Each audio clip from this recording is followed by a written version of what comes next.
Alrighty, hello everyone. Today I have gone ahead and made a sentry turret to defend the castle.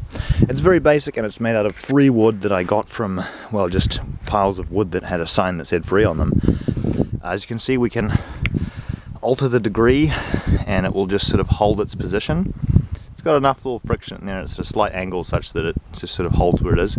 I'm not going to demonstrate its max speed, otherwise it will, it's max range rather, because it will probably go where we don't want it to go. But basically we've got this little thing here.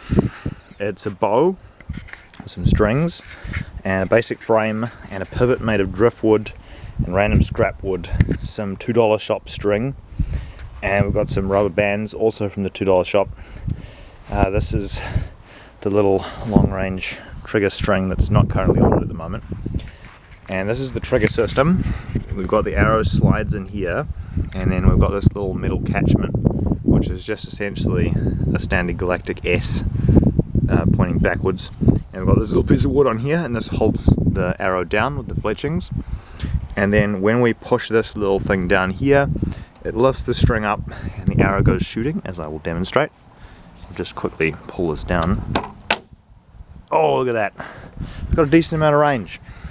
I tested its range with cameraman Chris the other day, and it was probably around, like, I don't know, 20 to 30 meters. It's not super good, and it was with a very light and not super good arrow, but as you can see, it's a decent amount of range.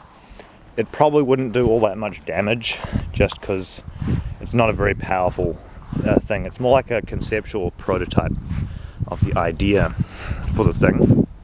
But yeah, this is my latest little project. It's very simple to use. It's currently just held on with some pieces of tape. I tried using fancy mechanisms and I figured tape is just kind of easier. And to load it, you just pull this thing up here. And I'm just taking the top off so you can see it. Normally I wouldn't take it all the way off, but you just pull it back. Pull it back like that, and then it locks over these two little nails here, which I've grinded down. It's got this little chamber for holding the arrow straight, and these two little nails for holding it in the right direction, roughly the right direction. And to load it, we just slide this little safety lever in. This goes over the top like that, and this is just the clamp. It's kind of like a big peg that holds it in. I have had to knock all my arrows, which I don't normally do. I don't normally knock any of my arrows. They're normally just sort of just a blank back, but in order for this thing to catch properly, I do sort of have to knock them. And I lift this little thing up here just a bit. This little metal thing is sort of on a pivot.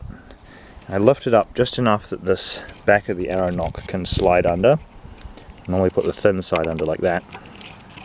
And now it sort of sits like that, attached to this little catch. And then I put this on top, so that it's sort of pinching it down. So it's sort of held there.